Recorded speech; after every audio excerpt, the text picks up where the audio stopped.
New York, a city in which Super Tuesday was just like any other day.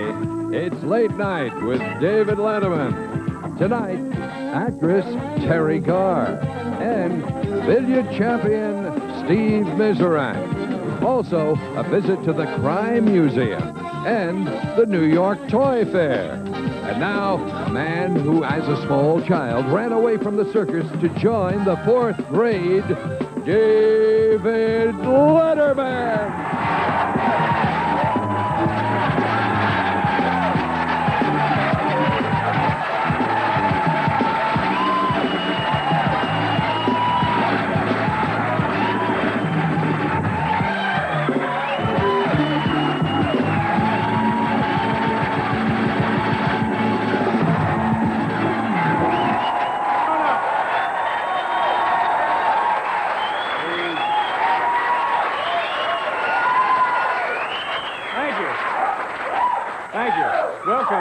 Welcome to the show, and for those of you in the studio audience, welcome to New York City. It's the middle of March, and I'm telling you, you can feel it in the air. Springtime is upon us. This is my favorite time to be in New York City. The massive mounds of garbage are just starting to thaw, and it... God. Well, let's see. Yesterday, of course, was Super Tuesday, and you got to feel bad for George McGovern. I do. You know, he decided he was going to pull out of the race, and he told his wife last evening, he said, what's her name? Do we know? Mrs. McGovern. A close, warm relationship those kids have. And he said, you know, honey, I've decided to quit the race. And she looked at him and said, I thought you quit after New Hampshire. So...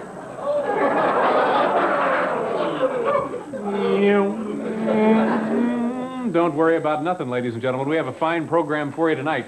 This lady, talented, attractive, and likable. You like this woman. You're immediately attracted to this lady. Am I right? Yes. And she's nominated for an Academy Award last year for her work in the movie Tootsie. I'm talking about Teri Garr.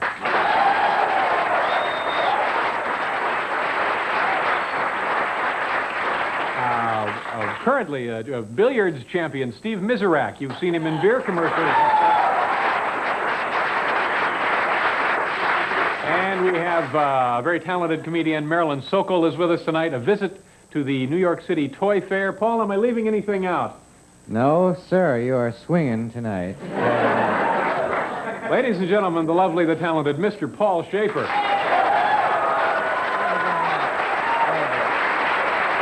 David, could I ask you about something quick? Do we have enough time to ask you? Because I heard something terrible happened to you today. Yeah, but, you know, I can't hardly see you because of the debris here. But I heard that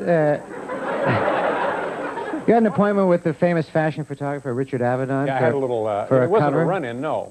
Because my nose was burned. He couldn't take my picture today. He wouldn't take your picture because no. your nose is peeling. Yeah. You got a lot of sun. No, it wasn't the sun. I'd been fooling around with some plutonium at the house. Oh, that's it. That would have been a good spit take, wouldn't it? Yeah. Plutonium? All right. You know, few subjects are as frightening or as fascinating as the history of the men and women who dare to break the law. It's sad but true, ladies and gentlemen. Their brutal deeds and their cunning ingenuity are all immortalized in a brand new traveling exhibition which we are fortunate which we are lucky enough to have in our studio tonight. It's time now to pay a visit to the Crime Museum.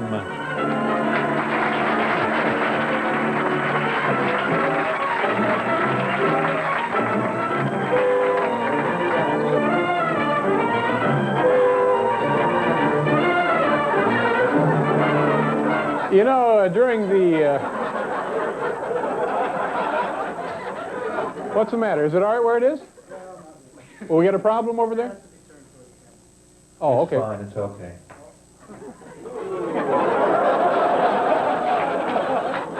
Who the hell was that? Just me, Dave. Grant Tinker watching now. Okay, here we are in the Crime Museum. Everything is perfect. During the Depression era, notorious gangsters were often turned into popular heroes. Yes, it's true. Two such criminals were, of course, Bonnie and Clyde. You know, they died in a hail of submachine gun fire And it wasn't long before novelty items like these began showing up. The Bonnie and Clyde salt and pepper shakers.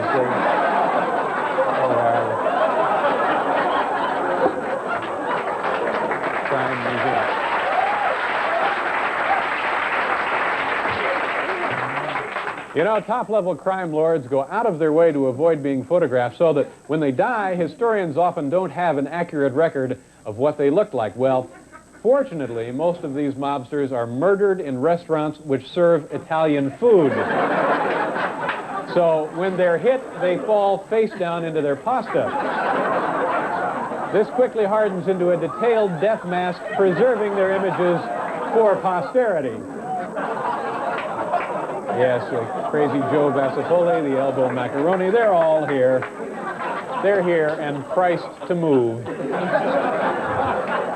You know, most people associate crime with dark alleys and filthy tenements, but it can have its elegant side as well. For example, here now is a scale model of an infamous character's home. Is it an opulent Manhattan penthouse, or perhaps a luxurious cabana on the French Riviera? No.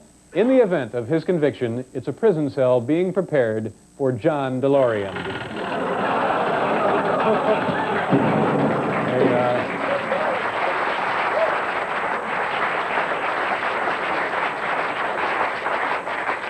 Oh, here we are. One of the most daring art forgers in history was Guy d'Amboise.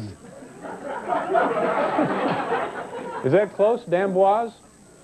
Yeah, close enough. One of the most daring art forgers in history was Guy d'Amboise. He was responsible for hundreds of phony art reproductions, but his luck ran out in 1973 when he was caught during a break-in at the Louvre Museum. This film, taken by the security cameras, reveals how d'Amboise, or Guy as I call him, accomplished his incredibly convincing forgeries. Watch your monitors, please, ladies and gentlemen.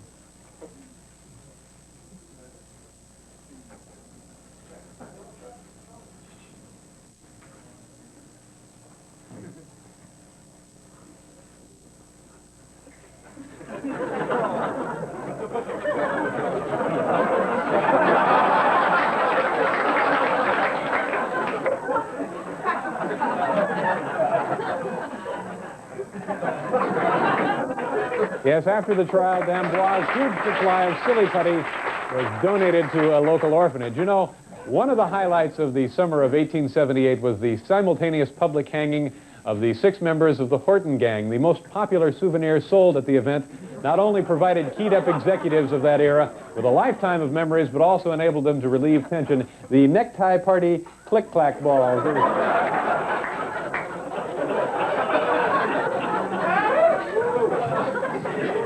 This is the one we had trouble with earlier for the scoring at home. Now, where do I go? Oh, right over here.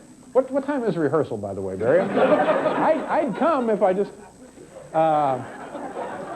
Here we are standing in the Herb Alpert wing of the Crime Museum. Yes, the Herb Alpert wing. For years, Herb and the Tijuana Brass have stolen our hearts with criminally delightful music. I know it doesn't really have anything to do with crime, but the museum would sure be a depressing place without it.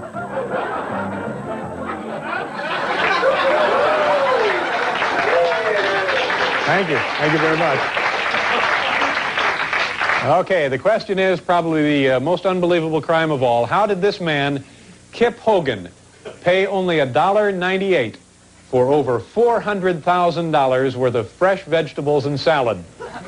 Well, the police investigation revealed that he would regularly dine at a Wendy's hamburger restaurant and then make several trips to the free salad bar with this device right here. Each time filling the steamer trunk to capacity. Let me show you how it would work. Just go ahead and turn it on, if you will. Okay. The hell, it's got a mind of its own. There you are.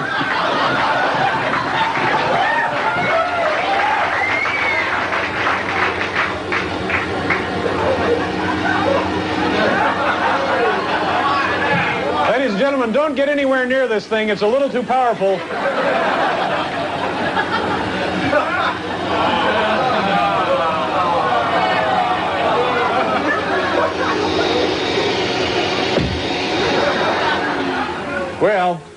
It earlier just sucked everything up for miles around, didn't it? Yeah. Well, we could probably get the bugs out of this, bring it back later, couldn't we? Because it was going to be spectacular.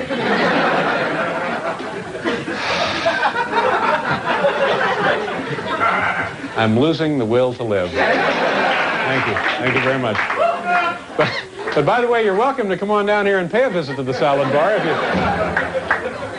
we got a good show for you. Ladies and gentlemen, hang on to something, because in a moment or two from now, Teri Garr will be out here, and we have a wonderful show for you.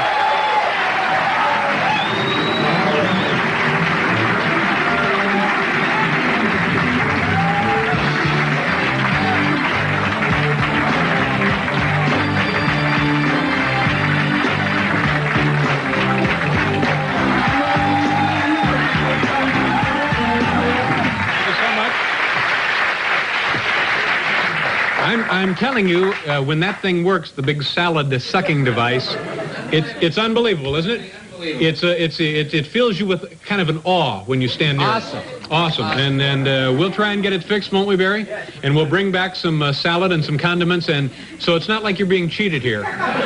If we can fix it before we go off the air, and God knows we'll try, you'll get to see it. Okay. My first guest tonight, this woman, we always like having her here. She's a terrifically talented actress. She received, of course, an Academy Award nomination for her work in the motion picture Tootsie, and her current project is a film entitled Firstborn, which is still in production. We're delighted to have her back with us tonight. Please welcome Teri Garr.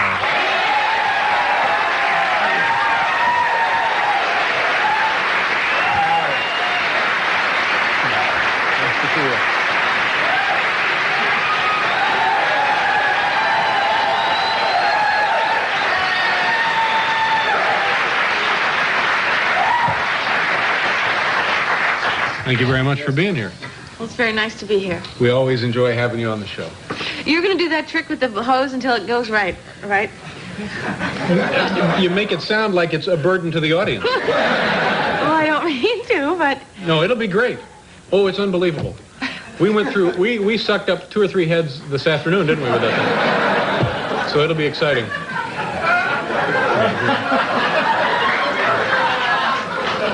Yeah, okay. Here, I'll take it. I'll take it, unless you want it later.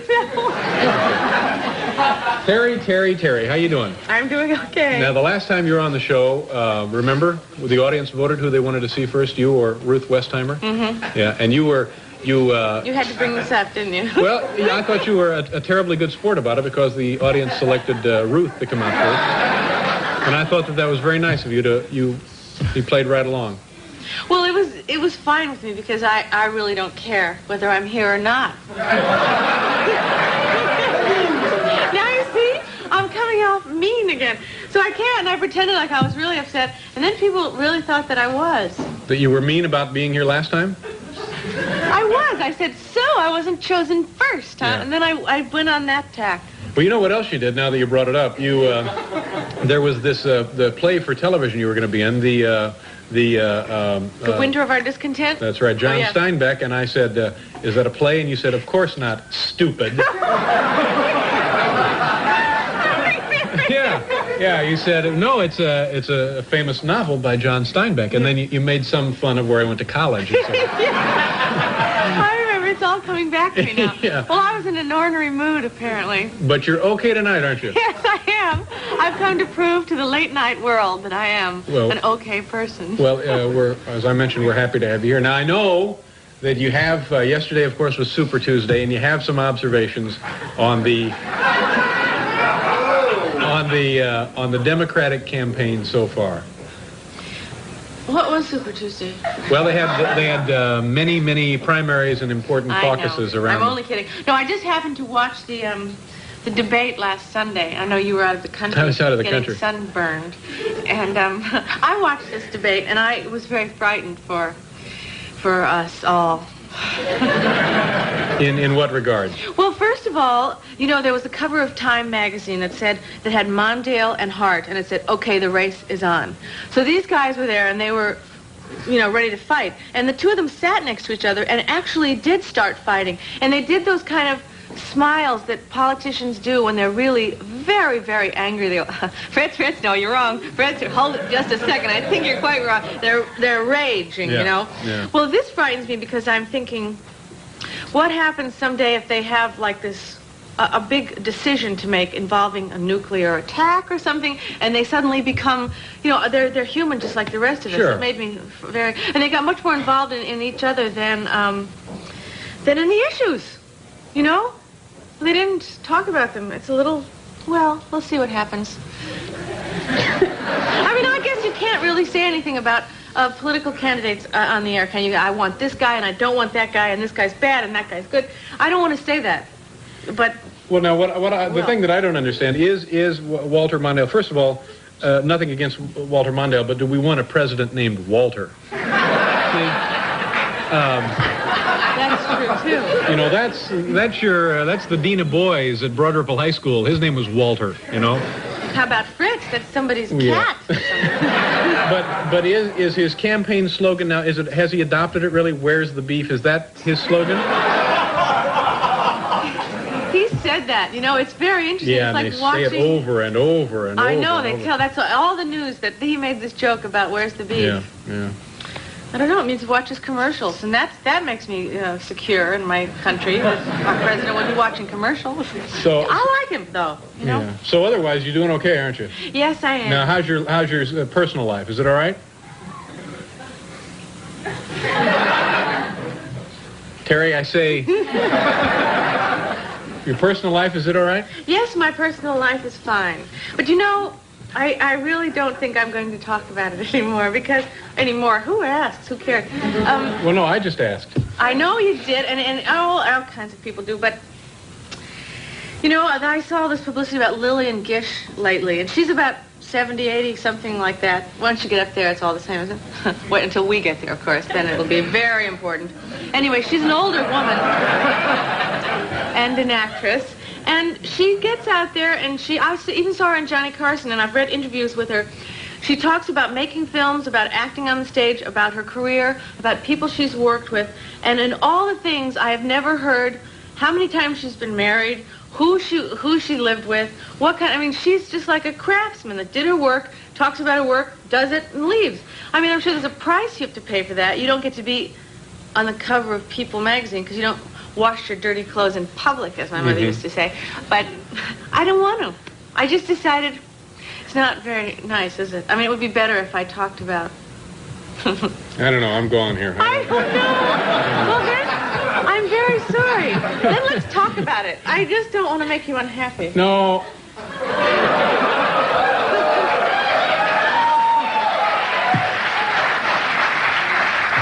You name a movie Lillian Gish was in.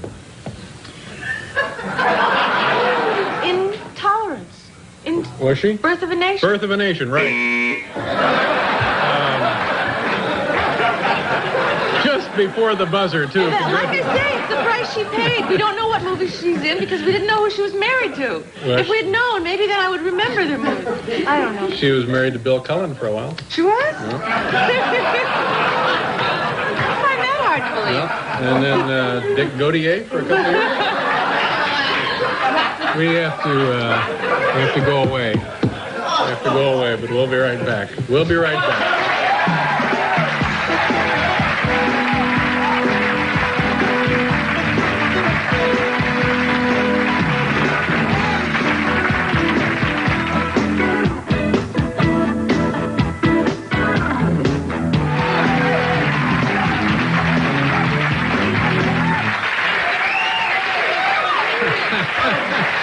Hi, we're back with Teri Garr. Later on the program, Steve Miserak, Marilyn Sokol is here, and we'll get the big salad sucking device hooked up, and so it'll give you a chance to wake the kids and get some coffee down them before we turn that on. So how was your deal in Europe? You went over there and you did a film for HBO. How did that turn out? What was that called? It was fabulous. It was called To Catch a King. Yeah. Luckily, well, it's over with now. They show it a couple times and then it's gone. But it may come back to haunt me, like a lot of things. Were have. you not happy with how it turned out? Well, it doesn't really make any sense. I had a good time. I got to go to Portugal, and shouldn't really say that. But it was a sort of a serious drama, mystery, racing thing about, took place with the Nazis and stuff. And the Washington Post said it should have been retitled Lucy Ricardo Meets the Gestapo. Or, oops, a Nazi.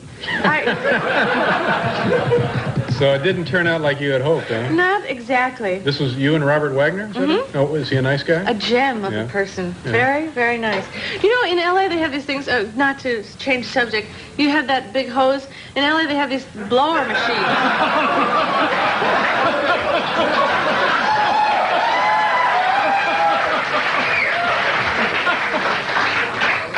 Thank you.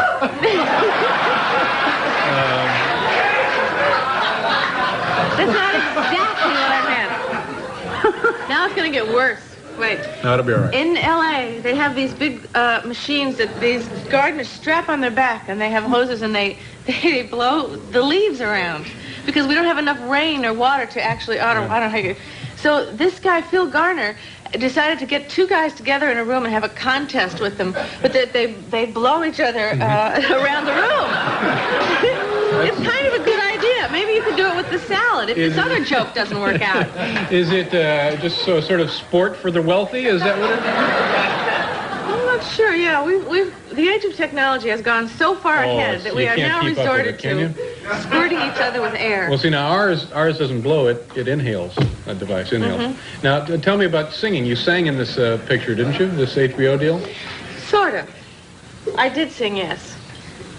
I told them that I could sing when I took the job.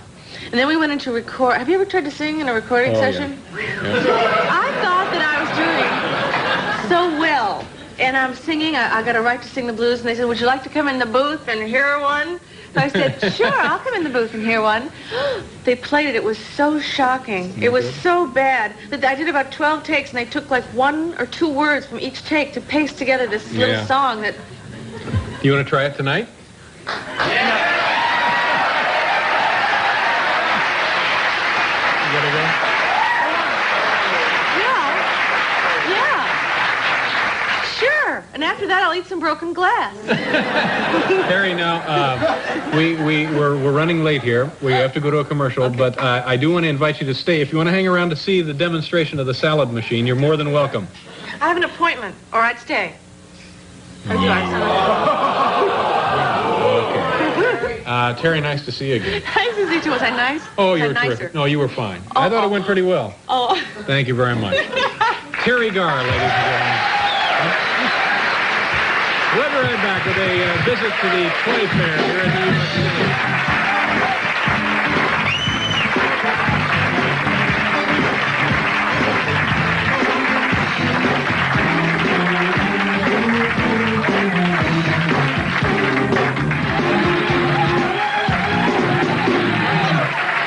That's right, Perks.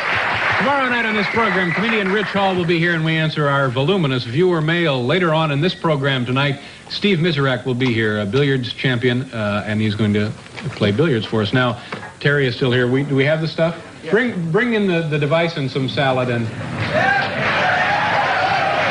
want to do it? You don't want to do it? You can just watch if you want. What was the problem? Do we know what was the matter with the big machine? Had a blockage. I think we all know how painful that can be. Now, all right, Terry, why don't you just do it? If I were you, I'd start here and work your way to the tomatoes. The tomatoes are unbelievable when those suckers go. And then finish up with some croutons. All right? Are you sure a serious actress would Lillian Gish do that? Whoa, be careful. Okay, now wait a minute. It's crimped here. Let me turn it around. Okay, now start with the head lettuce here. Oh, man. Whoa! Not too much. A little bit. Some green cabbage. Whoa, yeah. Get some more tomatoes. Yeah. Oh. Exciting. Very nice. I think that's pretty good. Yeah, that's very nice. Thank you, Terry. Thank you, David. Could be fun at parties, this thing. Terry, thank you very much. Teri Garr, ladies and gentlemen. Teri Garr. Let me see. See, that was... Stay right there. Now, see, that would have been spectacular, right? That was just amazing. Thank you very much. Now, we want to do this. You're certainly welcome to stay right there, though. Oh, I'm supposed to leave. No, you're not. You can stay right there. No. See, a professional can handle it so she doesn't call attention to the mistakes. No, you don't have to leave. No, it was not a mistake. We're going to do this now, and then you don't have to leave at all, as a matter of fact. You know, once a year, toy manufacturers and toy buyers from around the country meet here in New York City to display the latest lines of playthings for children. Some are educational, some are just loud and dangerous. Well, they were all there, and tonight we're going to take a visit to the New York City Toy Fair. Okay, Michelle, what is this deal here, this thing right here? All right, this is our Ferris wheel that we've designed to exhibit for Toy Fair. And as you can see, all the gears are working and it spins around. The kids should probably not use any sedatives while they're operating this kind of machinery. No. Should the child can build this? Yes, child. Right. And this propeller is not dangerous? No, watch. Okay, let me try that. Doesn't hurt. Oh, gee! 4 or 5 stitches easily. This is our vacuum cleaner. Notice all those white pieces of paper and That's great. ashes are You coming could clean up. a 2-bedroom home with that thing in 6-7 months. This is our paddle boat, and as you notice, there are paddles and a water hose that actually shoots water. I actually served on one of these in the Navy. It was a wonderful experience. The Cabbage Patch dolls are still quite popular, and as you can see, this year's models are more realistic than ever.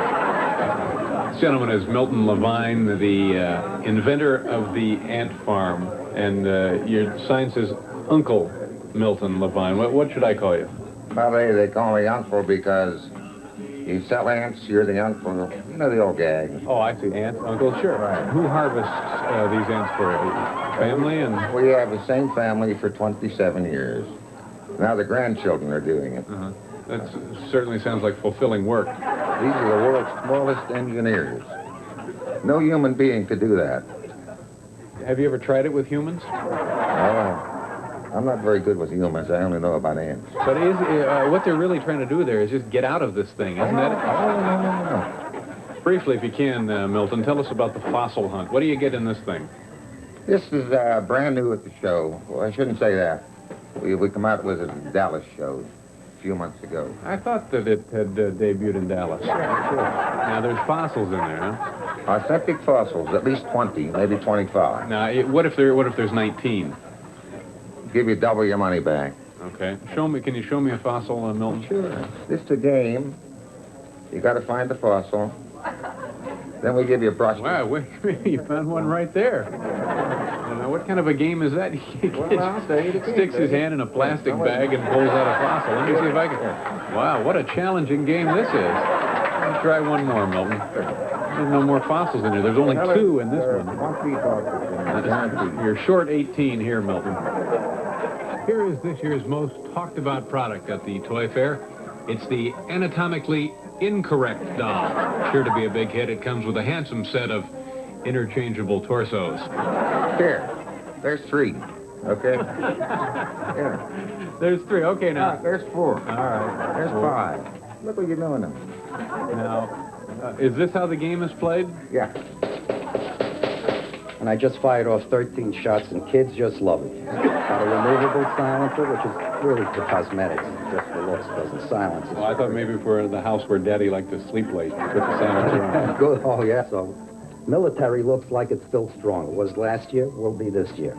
So that's good news for you, huh? Good news for all of us. There's a fossil. Okay, so out of the guaranteed 20 so far, we have 6. There's a fossil expert over there. Will you please find me a fossil? Here, she's an expert. Sure, come on in. It makes no difference. She's from the protozoan period. This is only a test tape. Yeah. Oh, is it? So what the hell am I breaking? Okay,